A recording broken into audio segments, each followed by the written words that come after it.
Hey. Oh, yeah. Here we go. It's me. It's your boy, the Louisiana Country Boy, coming at you live from the Sailor Wellness Group. Look here. I want y'all to get back, relax, enjoy what you're about to hear. It's a wonderful group. Got some wonderful things. Get ready.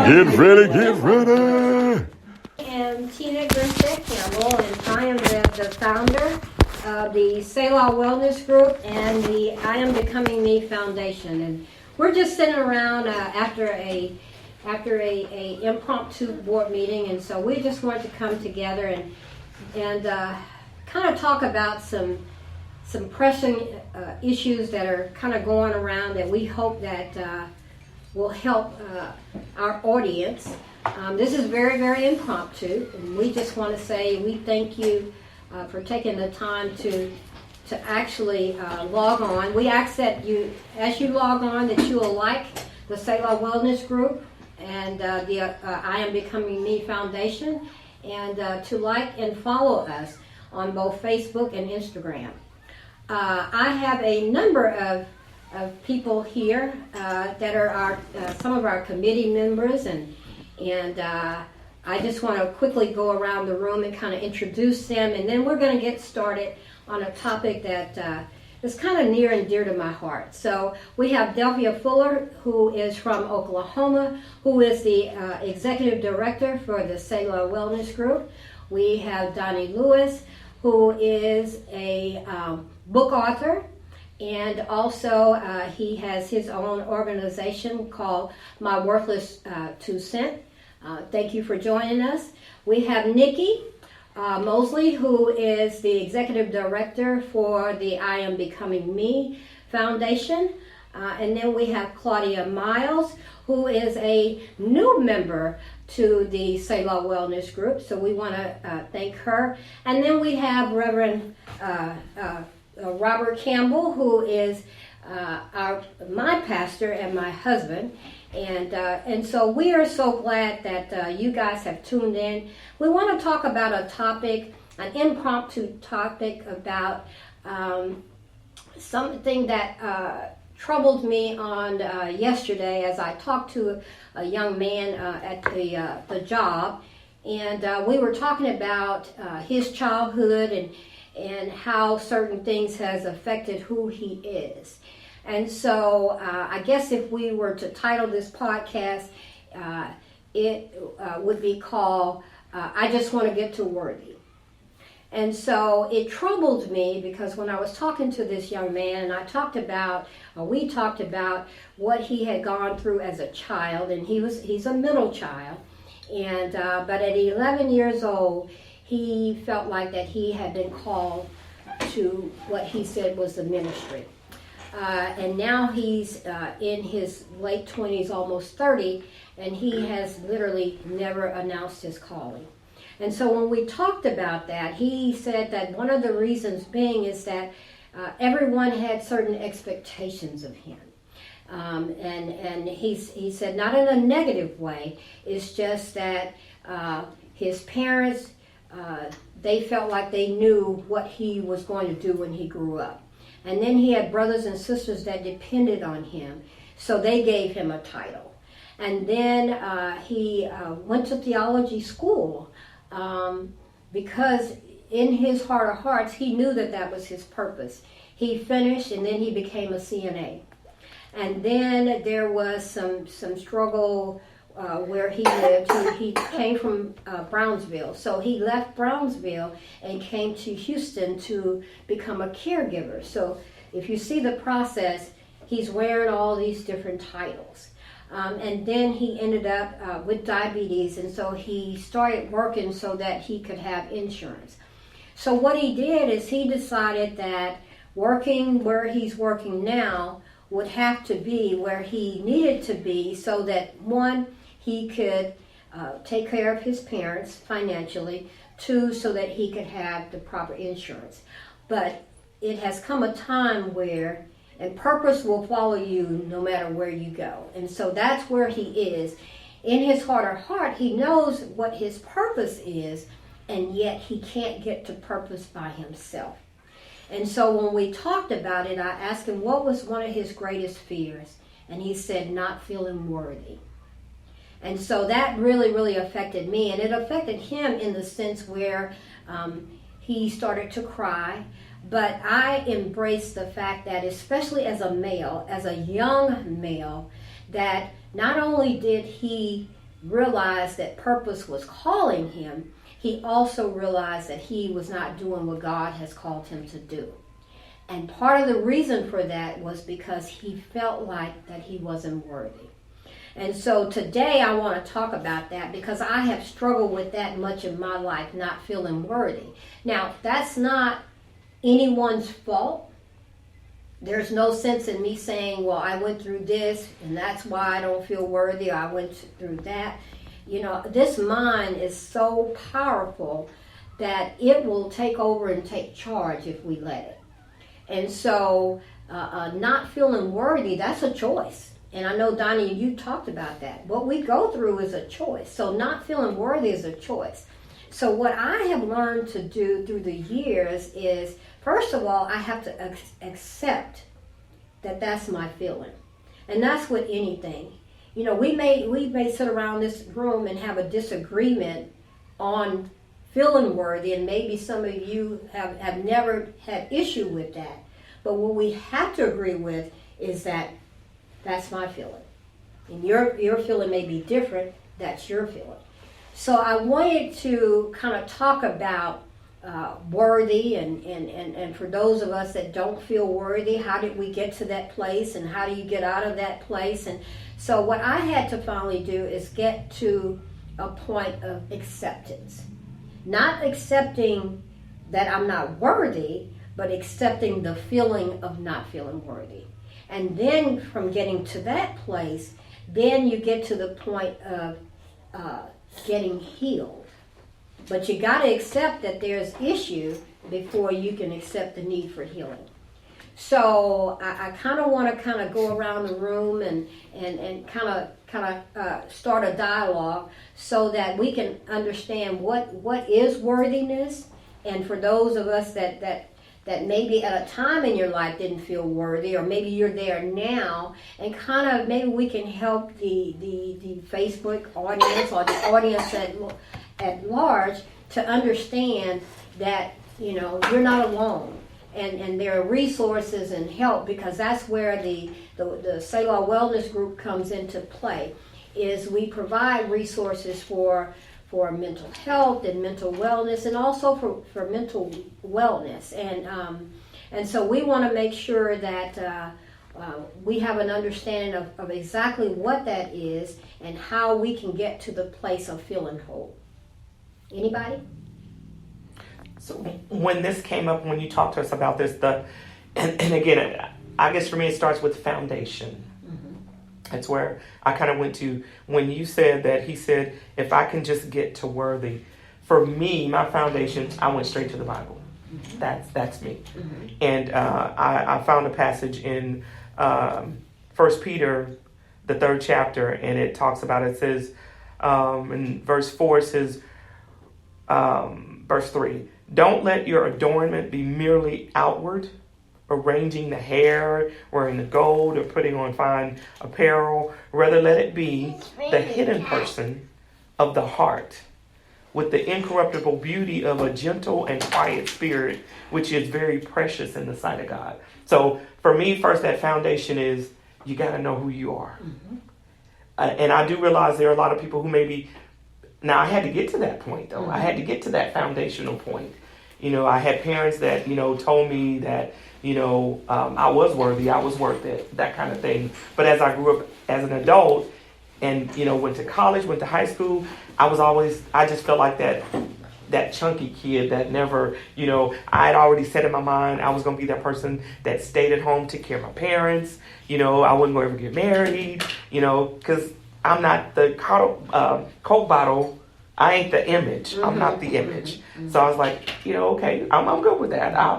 I'm intelligent. I know I'm an intelligent black woman. You know, just as you talked about him, the call on my life to minister was at about the age of 11. Mm-hmm. And so, but I was like, no, women don't do that. Women don't preach. Women don't do that kind of thing. And so I kind of put it in the back of my mind and back of my head that, okay, well, I'll just be this teacher. I'll just teach. That's good. But as I grew older and my relationship with God became closer and better, I realized that I am worthy. But my foundation, I had to get that foundation. Foundation was I had to. I had to get that foundation and understand and know who I am, who you are, and what I'm capable of. So I think we all probably go through a bout of being unworthy because we don't think we're enough, or we don't see ourselves as God sees us, right? Which is perfect and which is whole and which is, but we have to get to that point. Right. So, can I just get to worthy? I think we can. Yeah. I think I can. But you have to do the work. You have to do the work. You have to do the work. You have to do the work.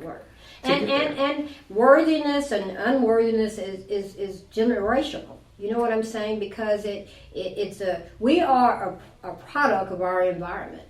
And so if you came from that environment where that wasn't talked about, don't do what I do as I say.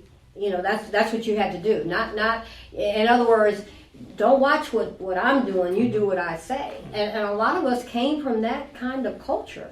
And so we talked about earlier about our different childhood. But to me, in that conversation, I noticed that there's different culture assembled here. But a lot of what we went through, we all went through it in some sense. And so being unworthy and being worthy, I'm sure that we all have gone through it in some sense. So I think that how sin was brought to your attention, I think can also be equated to what you consider as worthy or unworthy.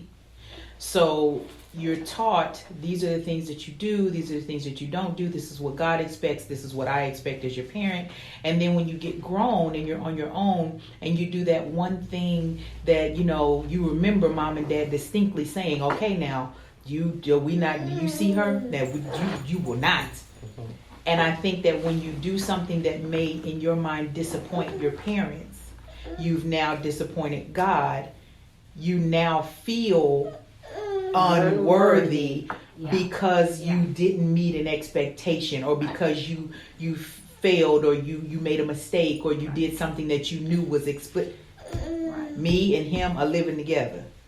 Well, I guess I don't need to expect no blessings between now and when he move out. Right. And we feel like our failure is equated to our blessings and everything else. And that is, if you fail, now you're unworthy, and that's just not the case. And that you have pushed back anything that was attached to worthy, or anything that was attached to success, or reaching your goals or your dreams or whatever. Because worthy is just, we're using the word, but it holds a lot. Oh yeah. I attach a lot of things to worthy, and what I attach may not be what you attach. Dave Ramsey, he often says, when people say, well, how are you doing? Better than I deserve. Yeah. And I think that's a double connotation. Better than you deserve because you're a sinner saved by grace, but better than you deserve because maybe on the left side of your mind there are a couple of things that you just, okay, God, so you're not going to bless me right now. All right, I get it. We kind of get complacent. We tell ourselves, the lies we tell ourselves are our truth. Absolutely. And so I feel like worthy is situational. And I feel like you said with that young man, what he considered worthy may have been what he saw outside of people that were of the cloth, or and he's like, okay, well, no, see, I did this, because I did that, I did X, Y, and Z. I did, I'm not a virgin anymore, now this is why I don't have kids. Now that I'm finally married, worthy. It just and it's our expectations of ourselves.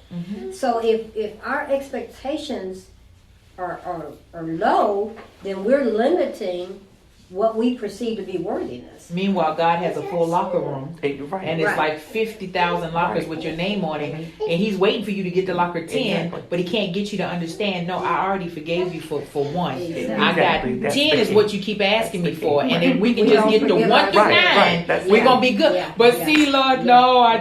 can't. I Yeah. just can't. But Claudia is laughing, so Claudia.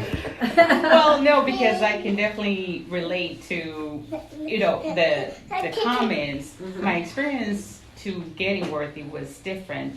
Of course, childhood trauma has a lot to play in it, and cultural. Yeah. Even though I'm, brown, but still, my parents' generation was completely different, and I felt.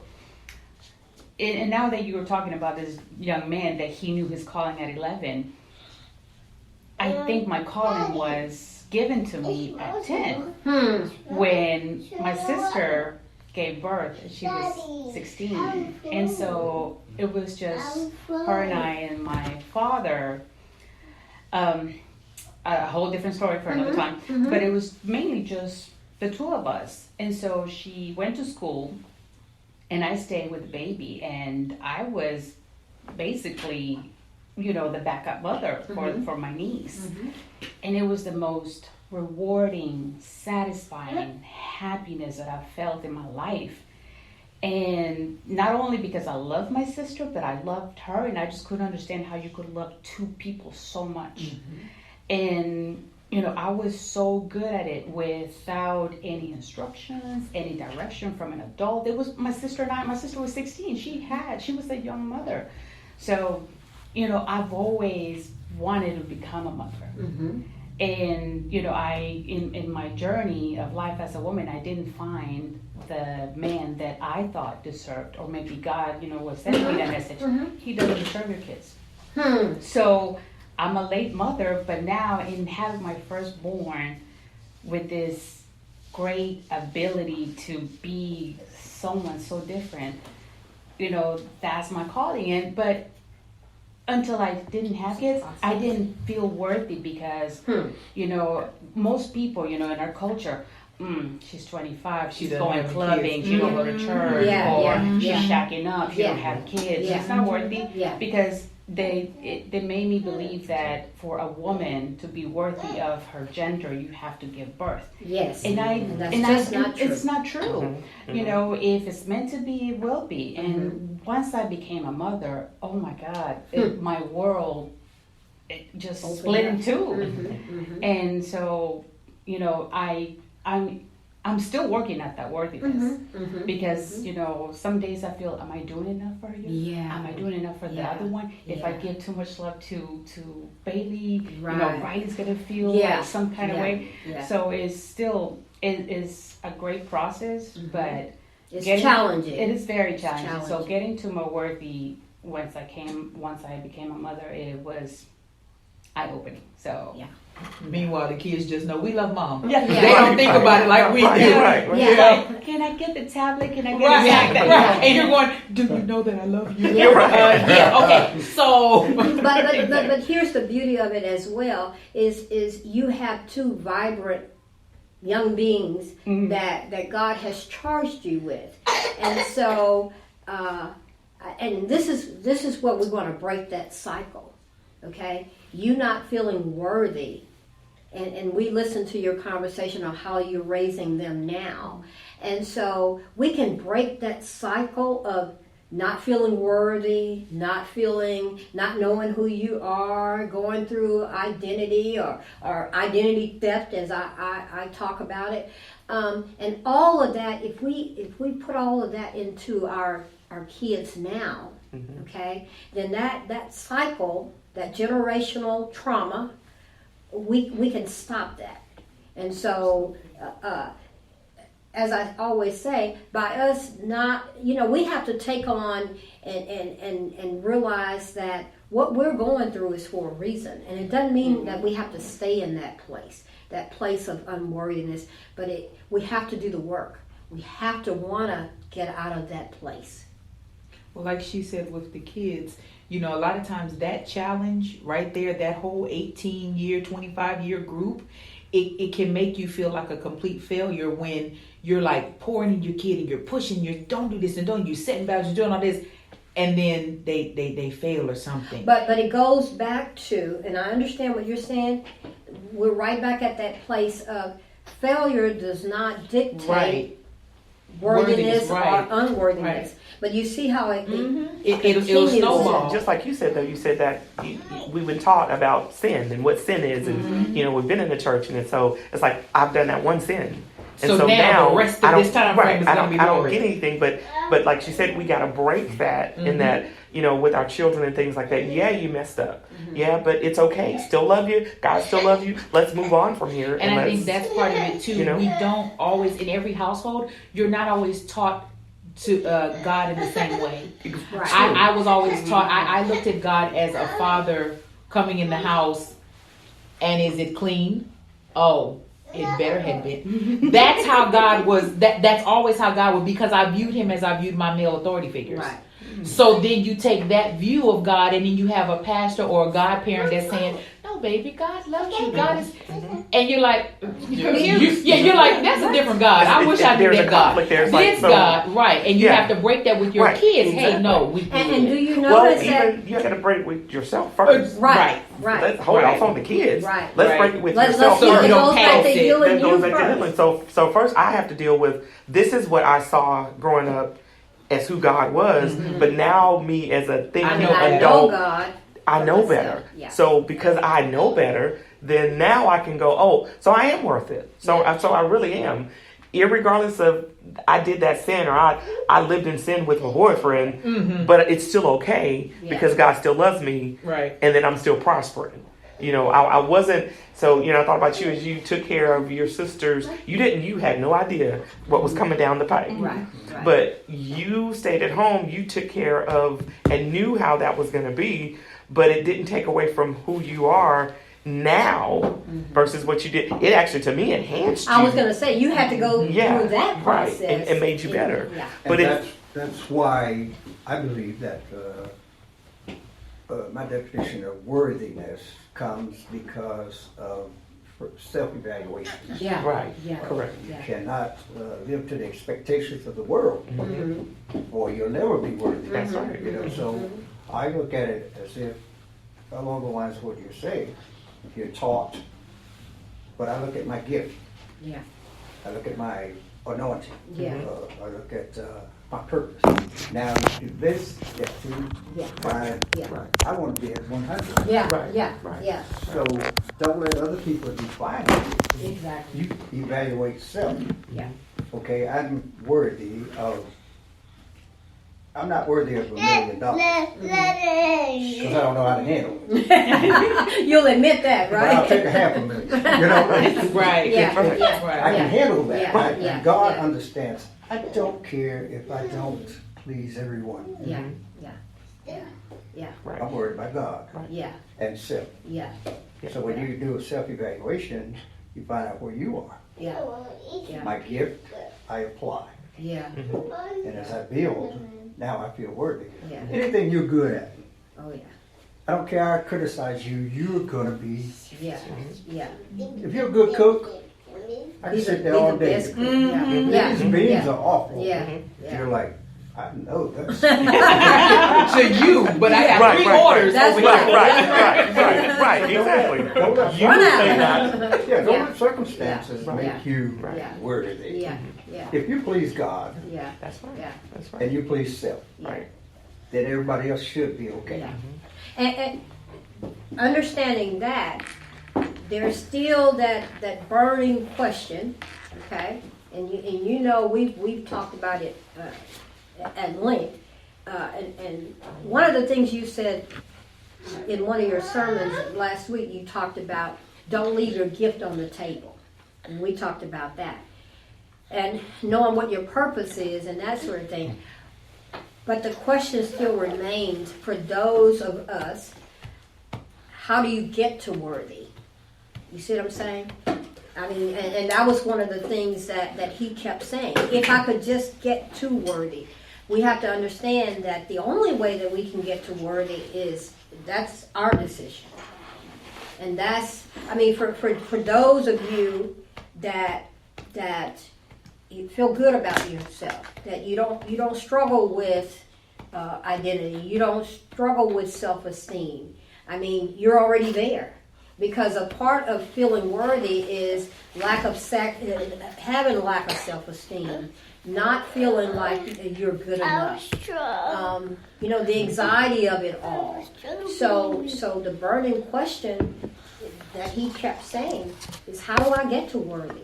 Even though I know that I'm called, even though I know that I have a gift, that was the things that he was talking about. Even know that the beauty of it is that he has a relationship with God. So he knows that God has given him purpose. That's not the issue. The issue is how do I get from purpose to then understanding how to get to worthy? Well, I believe it starts with self. Yeah. If you can get you built up, then that's the foundation. That's the teaching, the experience. So now I'm building. So eventually I'll feel worthy of whatever my accomplishments are. And I do like how you keep talking about building, because it is a process, and it goes back to the firm foundation. Yeah. You build that foundation, and then with each brick, you're building now the self-esteem. You're building, and as you said, the lies that this mind tells us. So if we constantly have the mind of Christ, then there's no room for that, that negative, those negative thoughts. Go May I ahead. say something? So, the word self. So self-love, and like Donnie said, you have to be selfish sometimes. Yes. And so I struggle with that one. So, when I gave birth, and, when I started seeing my baby develop, and certain things were like, why isn't she doing this? Or why isn't she doing that? And when I spoke to my mom about it, it was really, really difficult for her generation to understand that there was something, a disorder, or what society calls a disability with my child. And I felt, and it hurts my heart to even think, to say it, but, I know my mom said, well, you shouldn't wait so long to have kids. Oh, okay. And, so to me, that was, I felt, oh my God, is she right? As if you decided, I'll wait. I'll wait. And so, instead of I'll have one at 16. So, every day that I woke up after, giving birth, I would always say, I love myself. I'm a good mother. I love my child. I am meant to be the mother of this child. But, especially after giving birth, you feel your body is out, your hormones and everything. Raging. And this might be TMI, but I would look at myself, in all my glory, and I would say, I'm beautiful. And that helped me build my physical love. That also translated to my mental health, my emotional health. And so, still to this day, my brother, may have, or other people may have certain observations and comments about my child. Oh my gosh, she's 7 and she still works pull-ups. Yes, and she's wonderful at it. She's developed an art. She can pull them up. Right, all by herself. She doesn't have a problem with the color. She's great. So I have to, find those things. And so, so the self-love was a very, very, very important factor in that journey to, okay, now I'm a mother, but now my child has, a disability labeled by the medical. She's not perfect. Right. And so I'm like, am I worthy of being a mother? But that also came from my self-love, and because I had those trauma issues as a child, so self-love is self. That's where self-esteem comes from. That's where selfish comes from. And it happens to you because you're already that person. Yeah. You see. because you know who you are. Yeah. Right, right, And right. God knew Yeah. that you would take care of it. And that's And what I enjoy told her earlier that God knew that He could trust you. At Right. that age. Yeah, Right, at At that age. 21, Right, you at would have that been. age. It would have been No. different. Yeah. At Yeah, 21, totally you different. might have thought the same thing, and your poor baby would have been No, carrying I your agree. thoughts. Right. Yeah. I agree. Right. At 21, we have different thoughts and Oh, priorities. absolutely. Right. Yeah, So I think your about, patience is different. What you said about don't leave your gifts on the table, and then I begin to think about a table being set. So I don't know if you've ever set a table, but there's a process, and everybody's different at how their table is set. Yeah. So at 21, he was setting the table, The table. Yeah. Yeah. for you. Yeah. Now it was a different setting. Yeah.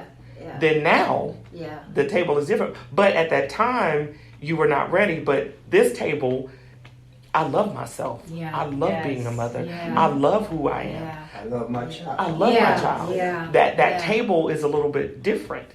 But the table had to be set. And it's your table. And it's her table. And, it's and, your and, table. And There you go. Tables are and, different. And it could be a table of one where That's it's just right. you, Mhm. or you have the ability and you make the choice of Exactly. who you allow to Yeah, Yeah, bring and to the to table. sit at your table. Yeah. Exactly. Yeah. Yeah. And I also said to myself that I wanted, when I grew up and became a wife and a mother, I wanted a husband. Yeah. And I wanted a father to my Yeah. children. Yeah. I didn't want one or the other. Yeah, Mhm. yeah. And Choices. A two- Choices. Yes, a Yeah, two-for-one. I said A two-for-one. God, is he a choice. two-for-one? Okay. I had some very discouraging comments and advice from older women. And they were like, well, you can't Take get what both. you get. So you They can't said- get both. And in their heart, they believe that. Because But they've been through that- it, or yeah. someone else had told them the Right, same right. thing. But And that was their sometimes- table back Yeah, then. that, we said that Tables was their table. change. Yes, Yes. yeah. And You know? sometimes when you tell yourself something, you manifest it. Oh, And absolutely. you're like, well, maybe I can't have it. No, Yeah. you can't. So then you Yeah. start to settle. Yes. You're right. Yeah. Then you start to Yeah. settle. Yourself Yeah. work.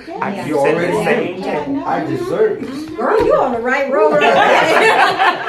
Oh, great. 'Cause I need it. But to what she said about being a parent, my daughter, and I use her as an example because I'm at the point of, okay, my daughter with the ADHD in school, and then she turned 17, 18, and it was like, okay, so my girlfriend, sorry, what? I'm sorry, baby, I didn't hear you. I be talking when you talking. I'm so sorry. Your what now? Your as in your friend girl? No, mom, my girl. No, babe, no. Okay, so a girlfriend, and she's like, no, mom, she's my girlfriend. Said, huh? Like he my boyfriend? I immediately went first to feeling like, okay, this failed. happened to I me failed. I failed. because I said it to her. I said, Yeah. I'm sorry. Yeah. She said, sorry for what, mom? I said, cause I'm sorry, I failed. Somewhere along the way, I missed when this switch flipped. So I'm very sorry, but it's all right. We gonna figure it out. Figure out what, mom? Don't worry about it, baby. We gonna figure it out. But because how this many- is my fault. But how many of us feel but you that think way that it is, and it in is general? not. She became her own person. That's and, right. And my mother That's said to me, right. and I told And her, I said, her I'm own sorry choices. I wasn't a good And her own mother. choices. I said that to her for years. And finally one day, maybe 2 years ago, she said, Mom, if you say that one more time, I'm going to be disrespectful and cuss. I said, do what? I said, what you mean? She said, because you are not a bad mother. You've always been there. You've never done this. You've never done that. You've never left me alone. She just went down the list. She said, you're not a bad mother. It's just what I like. But that goes back to choice. If we go back to the very beginning when we first started Yes. talking, Yes. what we were raised on, That's what right. we expected, what we thought was, I was taught you get a husband, you get You married, get, you you have children. kids. Exactly. 2.1. Yeah, Right, and 2.1. 2.1. Right, 2.1. Right. I guess that's when Right. you're pregnant with And don't Connie forget the Cola. white picket Right, fence. right. I'm still waiting on And the that white good picket job, fence. and then you Yeah. have they have Career, children, and they don't have kids till they're married, fresh Yeah, out of right, college. exactly. Don't know nothing. Right, But uh-huh. that timeline, because I immediately Yes. went into not only feeling unworthy and feeling defeated, but then I went into damage control. Okay, so don't tell your grandfather because he's a minister. Okay, so when you come, can you please put that dress on? Because if you wear that, then they're gonna be. I immediately went into turning But- her but- entire. Right, but let me say this. That's where that generational trauma comes Exactly. in, because what happens is that we may agree, we may disagree, but that doesn't mean that we have to try to work hard on changing who they are. Okay? We have to learn how to accept people for who they are, because the Bible clearly, and which is one of my husband's favorite scriptures about judge not. Okay? So we have no reason to judge, nor do we have the right. Jesus met people where they are. Now, the only thing that we can do is that we can talk about it, we can encourage, we can tell them merely what the Word says, but their decisions, just It's like our theirs. decisions, Their are decisions, theirs. yes. And one thing that I noticed, and then I'm going to let you talk, is that there's nowhere in the Bible does it talk about that Jesus pushed aside those that were unworthy. He did not. And so, you know, when we talk about worthiness and unworthy, Jesus met them exactly where they were. Yep. And so we have to get to the place where, as we talked about in this room, a no judgment. You know, we don't have the right to judge. And so do you know that we could help heal so many just by them not feeling like they're being judged? But also too, and I'm sorry, you just when we did our first podcast and we talked about talking about it, because we don't talk about it. Nobody talks about it. Like you said, you tried to hide it. We don't talk about it. It's like we just go, you know, as black people, we don't. My exact words in that tone. We just Whisper in my own house. We're not going. Child. We not going. But now that, again, with COVID and with all the things that are going on now, you know, with that president we had before this one, and you know, all the things that, and you know, the verdicts that just happened in the news, you know, with, you know, we're getting our voices, but we're still stuck in that. Should we talk about it though? Yeah. And it goes back to that worthy. Are we worthy enough to talk about this stuff? Because, you know, who does that? You know, we don't put our stuff out there.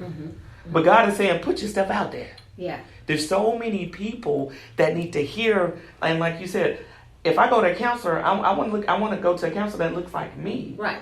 And So- it doesn't mean literally, although it can, Right. but that's from the same, Right. that But can really I want somebody, understand. and I put that to say, relate to me. You can relate to me. You know, and so we need to talk We about all, it, put it out there. and I know this is going to sound very cliche, and all the women keep interrupting you. They never. But you know, We're just doing what we do. What we did is we saved the best for last. Right, So we're going to right, let you. And it's going to sound cliche, but if we would all get along, if we would all be related.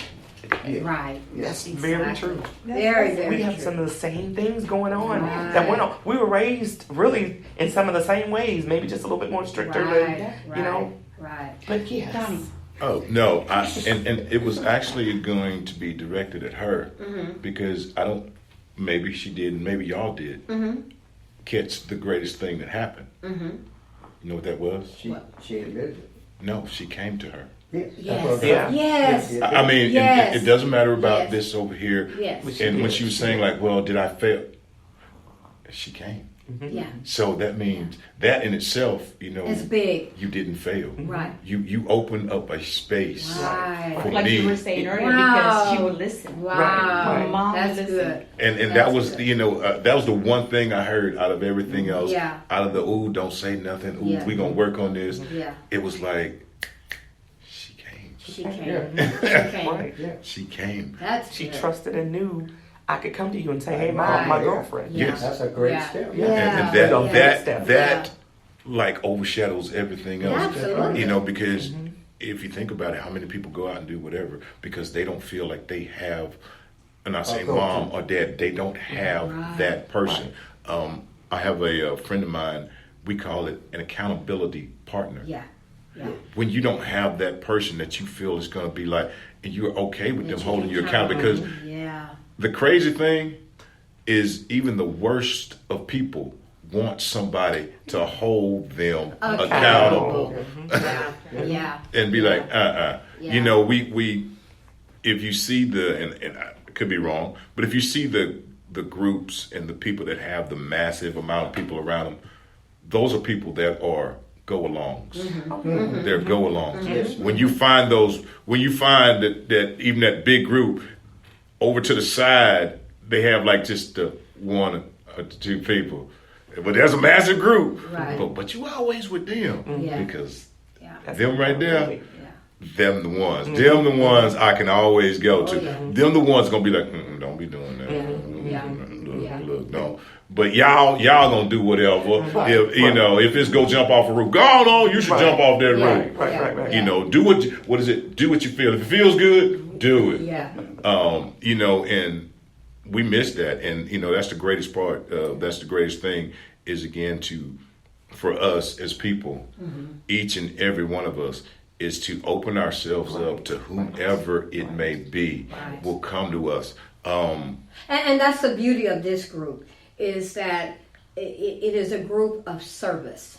And as we talked about when we first started, the fact that we ought to emulate what Jesus did. I mean, he is the best example of service.